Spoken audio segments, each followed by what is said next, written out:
Tcharan! Ayan na yung pinakuluan natin na paa ng baka mga. Ay, naku na po. Yan naman yung ulam natin mamaya. Yan.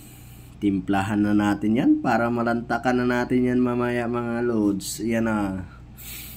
Sarap ng amoy pa lang. Ulam na. Mamaya gisahin muna natin yan para masarap yung kain natin mamaya.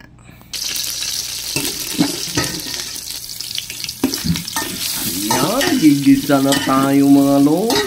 Yan, papulahin lang natin yung mga ginisa natin para lalabas yung amoy niya mga lods. Yan mga lods, lagyan natin ng kamatis. Yung kamatis na yan, inihaw ko yan para na mabango yung niluto natin mga lods.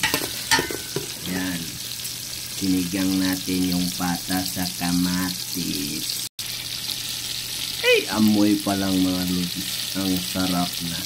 Wala pa yung pata dyan ang pata ng baka mga lods. Ilunod na natin mga lods yung paa ng baka. Wow naman oh. Sarap na kain natin yan mamaya lods. Kaya mga lods, buhos natin yung pinakulo natin kanina. Balik natin yan. Yan.